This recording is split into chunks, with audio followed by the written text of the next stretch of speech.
In 1954, the Supreme Court had ordered the integration of all public schools in its famous decision Brown versus the Board of Education. 3 years later, that decision would be severely tested at Little Rock's all-white Central High School. Despite the federal court order, Arkansas Governor Orville Faubus had no intention of allowing black students to attend Central High, and he ordered the Arkansas National Guard to surround the school.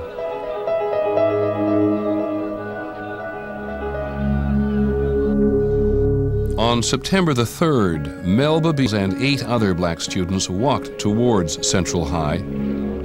One, Elizabeth Eckford, became separated from her friends and was surrounded by a white mob that included Ann Thompson. There was just a lot of electricity in the air. It was almost a circus-like atmosphere. All these parents on the sideline urging us on and telling us, get out there, don't let them get in. There are mobs on her heels, like dogs, nipping at her.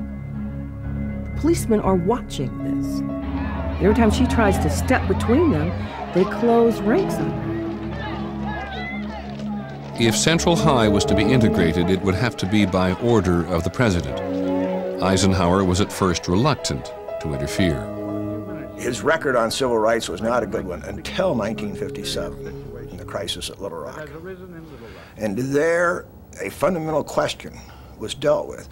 Do the states have the right to impose their own social order in defiance of federal court orders? Eisenhower answered it decisively, said, no, we have made a national commitment. We are going to desegregate this society.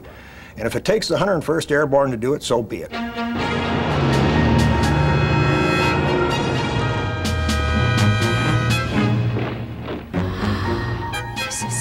Awful. It was, that is vivid still.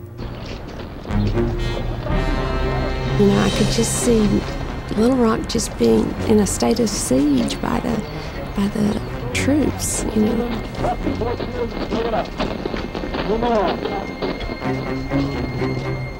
That was real fear.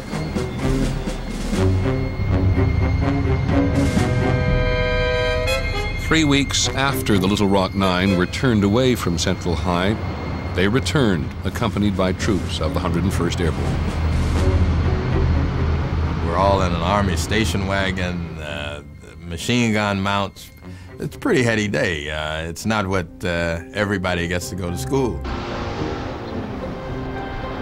got 1,000 paratroopers, you got helicopters, Jeeps in front, Jeeps behind. And we stepped out of the Jeep into this square of soldiers who were serious.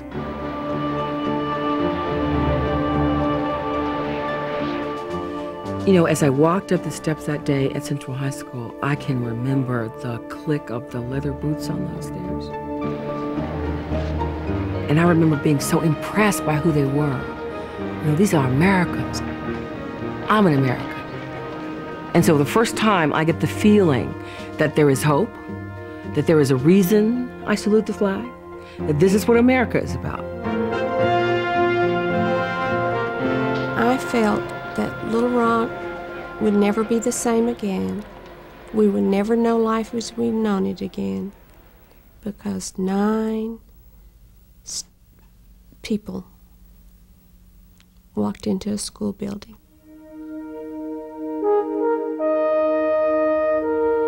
My teenage models had been the kids who danced on American Bandstand.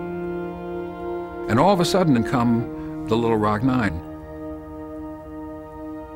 And I can remember having the feeling that they've been tied and tested, and they've survived. Someday, in some way, I'm going to be tested this way too.